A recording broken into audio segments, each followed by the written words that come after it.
Chapter 25. The Idea is the Thing. Did you ever ask yourself how it happens that government and capitalism continue to exist in spite of all the evil and trouble they are causing in the world?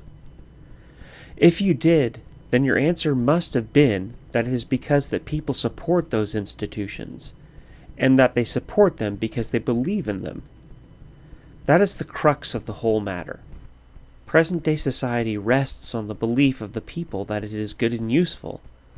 It is founded on the idea of authority and private ownership. It is ideas that maintain conditions. Government and capitalism are the forms in which popular ideas express themselves. Ideas are the foundation. The institutions are the house built upon it. A new social structure must have a new foundation, new ideas at its base. However you may change the form of an institution, its character and meaning will remain the same as the foundation on which it was built. Look closely at life and you will perceive the truth of this. There are all kinds of government in the world, but their real nature is the same everywhere, as their effects are the same. It always means authority and obedience. Now, what makes governments exist? The armies and navies? Yes, but only apparently so. What supports the armies and navies? It is the belief of the people, of the masses, that the government is necessary. It is generally accepted, the idea of the need of government. It is that real and solid foundation. Take that idea or belief away, and no government could last another day. The same applies to private ownership. The idea that it is right and necessary is the pillar that supports it and gives it security. Not a single institution exists today, but is founded on the popular belief that it is good and beneficial. Let us take an illustration. The United States, for instance. Ask yourself why revolutionary propaganda has been of so little effect in that country, in spite of 50 years of socialist and anarchist effort. Is the American worker not exploited more intensely than labor in other countries? Is political corruption as rampant in any other land? Is the capitalist class in America not the most arbitrary and despotic in the world?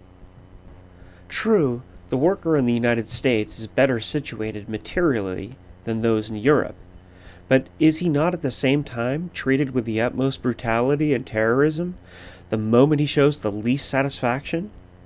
Yet the American worker remains loyal to the government and is the first to defend it against criticism. He is the most devoted champion of the grand and noble institutions of the greatest country on earth. Why? Because he believes that they are his institutions, that he, as sovereign and free citizen, is running them, and that he could change them if he so wished. It is his faith in the existing order that constitutes the greatest security against revolution. His faith is stupid and unjustified, and someday it will break down, and with it American capitalism and despotism. But as long as that faith persists, American plutocracy is safe against revolution. As men's minds broaden and develop, as they advance to new ideas and lose faith in former beliefs, institutions begin to change and are ultimately done away with. The people grow to understand that these former ideas were false, and that they were not true but prejudice and superstition. In this way, many ideas, once held to be true, have become to be regarded as wrong and evil. Thus, the idea that the divine right of kings, of slavery and serfdom. There was a time when the whole world believed that those institutions to be right, just, and unchangeable. In the measure that those superstitions and false beliefs were fought by advanced thinkers, they became to be discredited and lost their hold upon the people. And finally, the institutions that incorporated those ideas were abolished.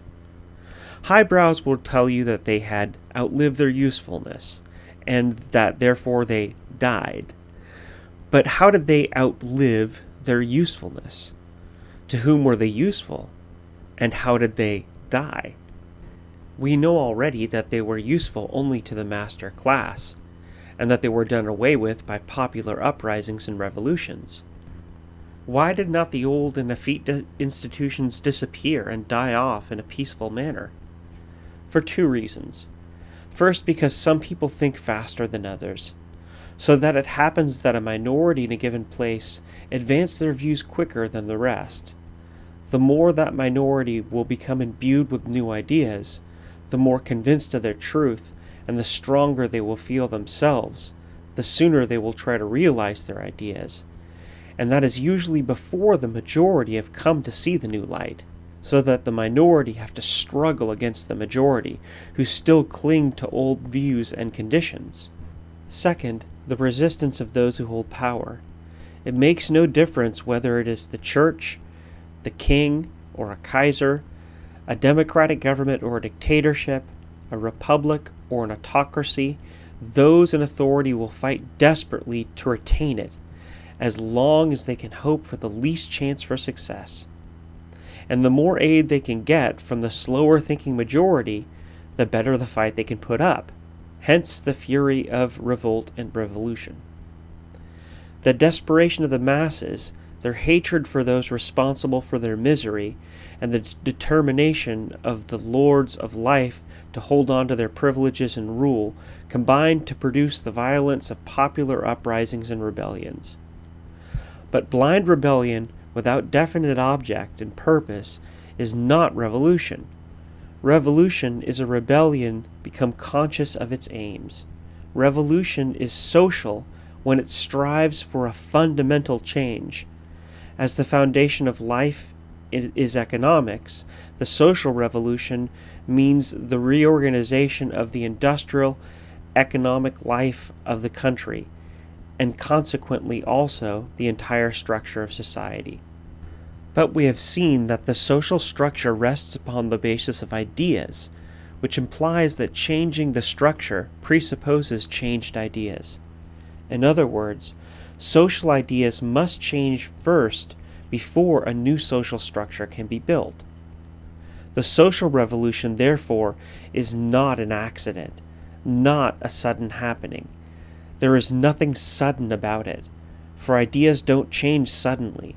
They grow slowly, gradually, like a plant or a flower. Hence, the social revolution is a result of development, which means that it is revolutionary. It develops to the point when considerable numbers of people have embraced the new ideas and are determined to put them into practice. When they attempt to do so and meet with opposition, then the slow, quiet, and peaceful social evolution becomes quick, militant, and violent. Evolution becomes revolution. Bear in mind, then, that evolution and revolution are not two separate and different things. Still less are they opposites, as some people wrongly believe. Revolution is merely the boiling point of evolution. Because revolution is evolution at its boiling point, you cannot make a revolution any more than you can hasten the boiling of a tea kettle. It is the fire underneath that makes it boil. How quickly it will come to the boiling point will depend on how strong the fire is. The economic and political conditions of a country are the fire under the evolutionary pot. The worse the oppression, the greater the dissatisfaction of the people, the stronger the flame. This explains why the fires of social revolution swept Russia, the most tyrannous and backward country, instead of America, where industrial development has almost reached its highest point, and that in spite of all the learned demonstrations of Karl Marx to the contrary. We can see, then, that revolutions, though they cannot be made, can be hastened by certain factors, namely by pressure from above, by more intense political and economical oppression, and by pressure from below, by greater enlightenment and agitation. These spread the ideas, they further the evolution, and thereby also the coming of revolution. But pressure from above, though hastening revolution, may also cause its failure, because such a revolution is apt to break before the evolutionary process has been sufficiently advanced. Coming prematurely, as it were, it will fizzle out in mere rebellion, that is, without clear conscious aim and purpose. At best, rebellion can only secure some temporary alleviation. The real causes of strife, however, remain intact and continue to operate to the same effect, to cause further dissatisfaction and rebellion.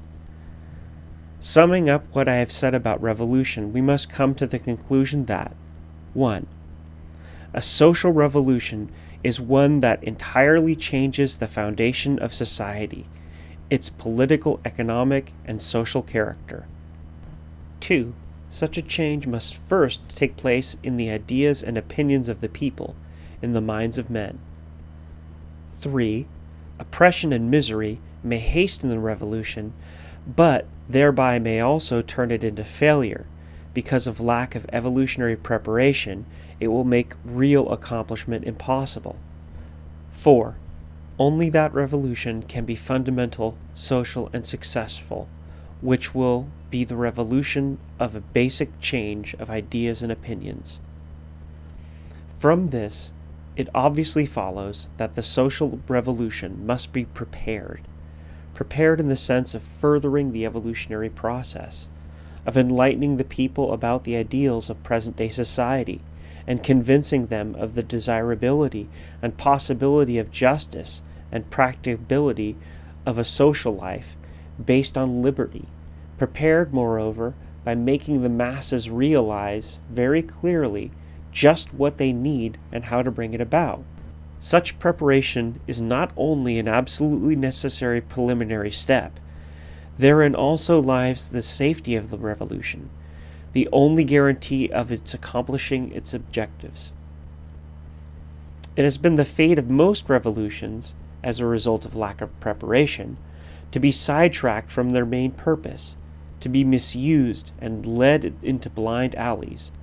Russia is the best recent illustration of it. The February Revolution, which sought to do away with autocracy, was entirely successful. The people knew exactly what they wanted, namely the abolition of Tsardom.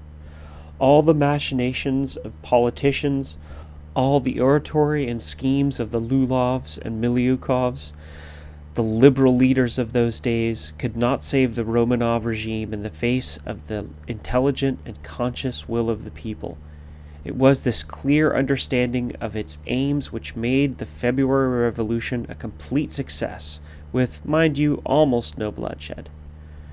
Furthermore, neither appeals nor threats by the provisional government could avail against the determination of the people to end war. The armies left their fronts, and thus terminated the matter by their own direct action. The will of a people, conscious of their objects, always conquers. It is the will of the people again, the resolute aim to get hold of the soil, which secured for the peasant the land he needed.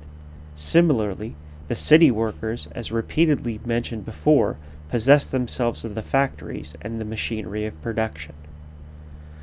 So far, the Russian Revolution was a complete success, but at the point where the masses lacked the consciousness of definite purpose, defeat began. That is always the moment when politicians and political parties step in to exploit the revolution for their own uses, or to experiment their theories upon it. This happened in Russia, as in many previous revolutions. The people fought the good fight. The political parties fought over the spoils to the detriment of the revolution and to the ruin of the people. That is, what took place in Russia, the peasant, having secured the land, did not have the tools and machinery he needed. The worker, having taken possession of the machinery in the factories, did not know how to handle them to accomplish his aims. In other words, he did not have the experience necessary to organize production, and he could not manage the distribution of the things he was producing.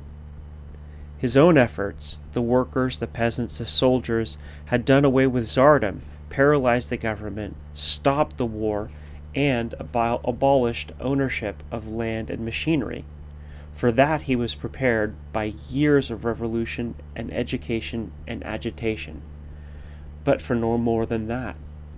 and because he was prepared for no more, whereas political knowledge ceased, and his definite purpose was lacking, there stepped in the political party, and took affairs out of the hands of the masses who made the revolution.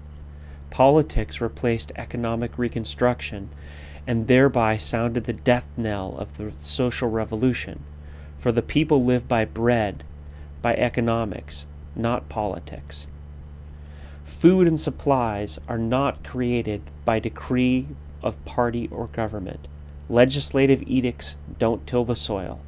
Laws can't turn the wheels of industry. Dissatisfaction, strife, and famine came on the heels of government coercion and dictatorship. Again, as always, politics and authority proved the swamp in which the revolutionary fires became extinguished. Let us learn this most vital lesson. Thorough understanding by the masses of their true aims of revolution means success. Carrying out their conscious will by their own efforts guarantees the right development of new life. On the other hand, lack of this understanding and preparation means certain defeat, either at the hands of reaction or by the experimental theories of would-be political party friends. Let us prepare then. What and how?